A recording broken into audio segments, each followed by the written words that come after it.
nongeye kugusuhuza wewe wamaze gukora subscribe nawe utarakora subscribe aka kanya kuri Tumenye TV tukaba twongeye tugarutse mu kiganiro twongera tugaruka gusubiza umukunzi wacu watubajije ikibazo atubaza ati se ubundi indwara ya prostatike niki, ese indwara ifata gute, ni indwara ese ishobora kuvurwa, ni indwara wabasha kubonera igisubizo, ese igisubizo cyayo ni ikihe?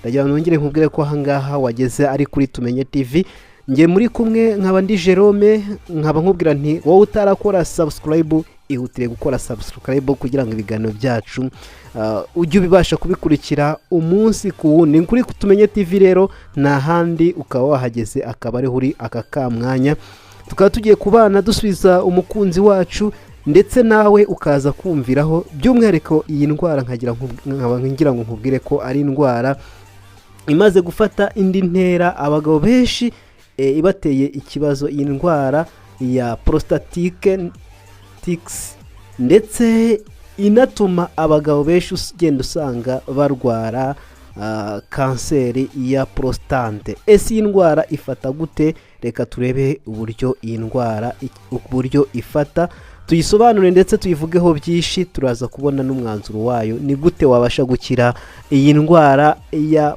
prostatike cyangwa se prostate. By'umwihariko rero sobanukirwa n'iyi ndwara ndetse uze gufata icyemezo ubashe kuba wayikira maze ugire ubuzima bwiza. Iyi ndwara ya prostatike ni iki mu magambo makeya?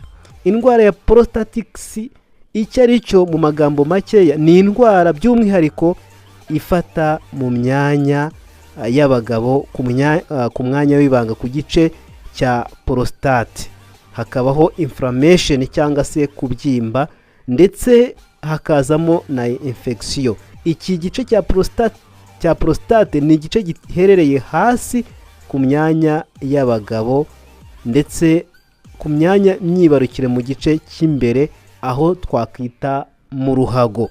Ngira ngo wamaze kubyumva neza ko iyi ndwara ari indwara yibasira abagabo kuko ari bo bagabo bayigira, bakaba aribo bayirwara ndetse akaba aribo ikunda kuzengereza. Ni indwara rero mu minsi nk'uko twakomeje kugenda tubivuga irembeje abagabo benshi. ndagira nkubaze, ese waba urwaye iyi ndwara ya prostate? Twihuse rero nanone reka turebe nanone, ese iyi ndwara ni ibiki biyitera, impamvu zituma iyi ndwara ya prostate iza ni izihe? turarebera hamwe mu mpamvu zitandukanye. Indwara ikitera cya mbere iterwa na bacterians cyangwa se bagiteri, twavuga ko ari nk'utunyabuzima tubasha kwinjira mu mubiri maze utwo tunyabuzima tukabasha gufata kuri iriya myanya y'ibanga, kuri kiriya gice cy'umwanya w'ibanga, zikagenda zitwinjiramo, hanyuma ukaza kwisanga watangiye kugira ibimenyetso bya prostate. Ibimenyetso bya prostate wakibaza ngo ni ibihe?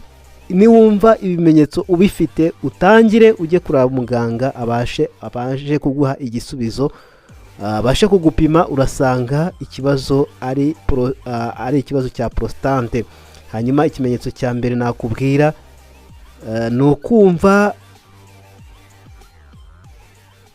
ufite ibibazo bigiye bitandukanye, ariko by'umwihariko tutari twagera ku bimenyetso, reka tubanze duhere ku mpamvu zitera iyi ndwara ya prostate. Nkundira rero nkugezeho impamvu zitera indwara ya prostate ndetse nkubwire nkushishikarize no gutangira kwirinda gukora ibi ngibi cyangwa se gukora bino kugira ngo utangire kwirinda iyi ndwara ya prostate.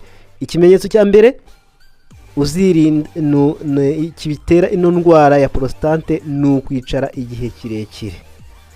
Niba wicara igihe kirekire cyane, uri umugabo ukaba ukunda kwicara igihe kirekire, umara ahantu wicaye umwanya munini, ndashaka kuvuga nk'abantu bakora mu biro, mu ma ofisi, abatwara imodoka, abashoferi, muri abakandida bo kurwara ino ndwara ya prostate.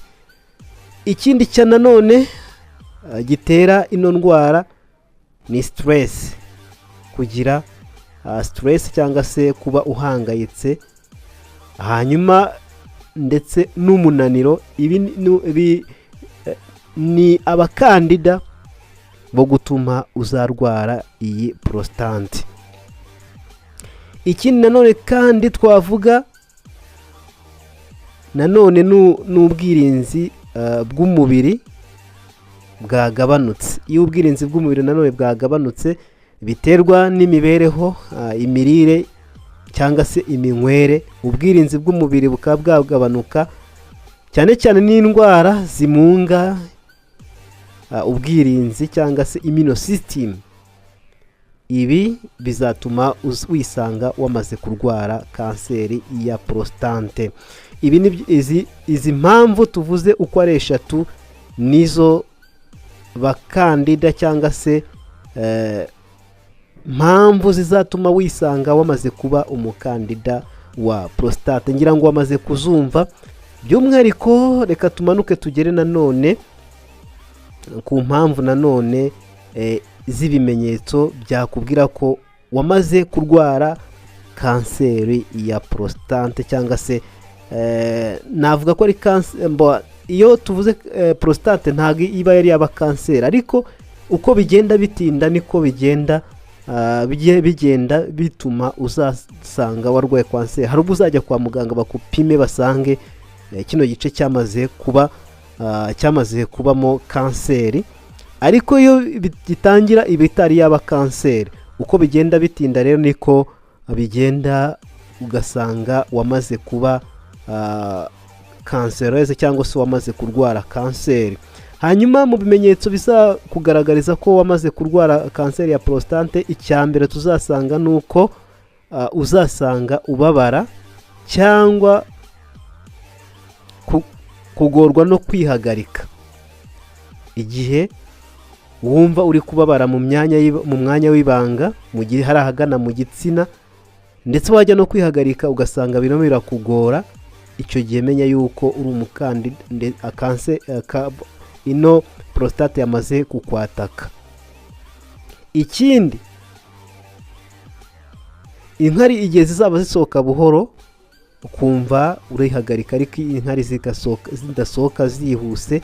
Ubundi hari ukuntu ujya kunyara, wanyara ukumva nta mbogamizi irimo, ukumva inkari zirasohoka zihuta, ariko n'igihe ujya kunyara uri nk'umugabo ugasanga inkari zirimo zigenda gake cyane, ukumva mbese harimo resistance cyangwa se kwikomeza, ntiziri kwihuta nk'uko byakagombye. Icyo gihe menya yuko kanseri ya prostate yamaze kugenda ikwataka. Hanyuma nanone kandi impamvu yindi ni ukuzumva ubabara mu gitsina, ukumva mu gitsina harimo harababara, nturi kumva mbese ukuntu bimeze, harimo uburyaryate. Icyo gihe nacyo ugomba kumenya ko kanseri ya ino prostate cyangwa se prostate yawe yatangiye kugira ikibazo. Ikindi kandi, kugabanuka k'ubudahangarwa bwawe niyo ingenzi. Nanone kandi igihe uzaba ukora imibonano mpuzabitsina ugasanga uracika intege cyane, urarangiza vuba.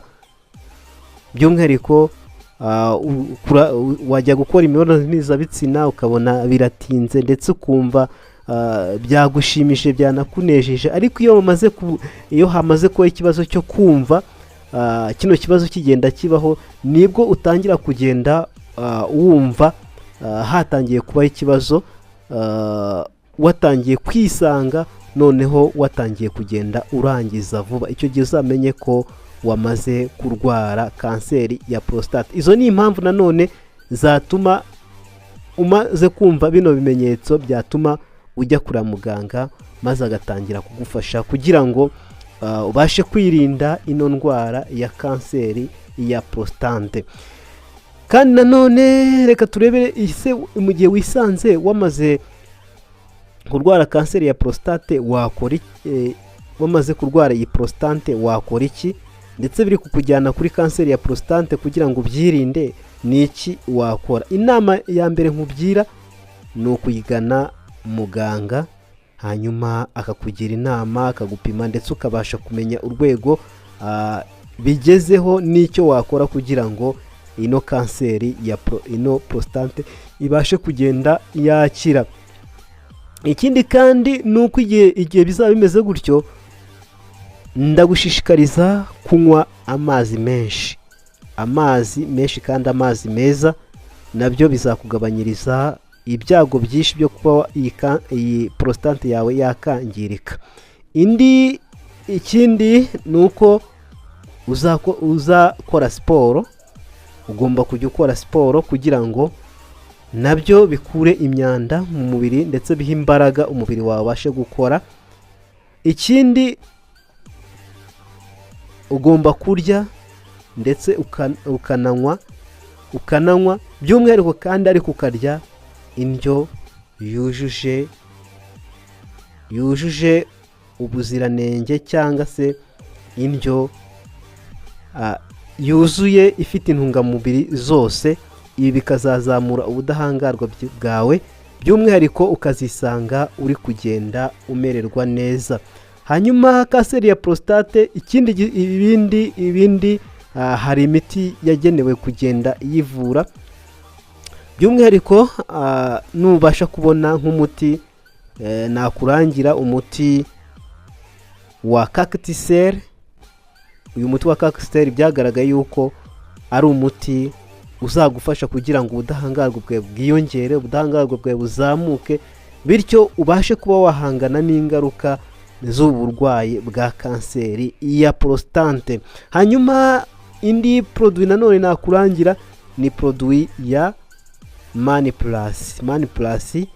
Nk'uko uyibona, nayo ni produit izagufasha kugira ngo ube watandukana n'ubu burwayi. By'umwihariko izi produit ebyiri nizo zizagufasha kugira ngo ube wabasha gukira kanseri y'indwara ya prostate. Twakomeje kugira tuvanga ko ari kanseri ya prostate, ariko n'ubundi iyo iyi prostate yamaze kurwara uba uri umukandida wo kurwara kanseri.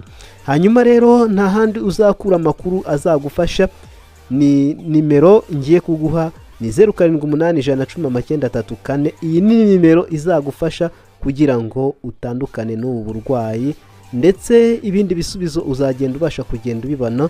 Ndagira nkubwire ko wari kuri Tumenye TV, nge turi kumwe ni Jerome. Reka duhure ubutaha, see you next. Ibiganiro byacu byo nakagaruka, reka duhure ubutaha, see you next.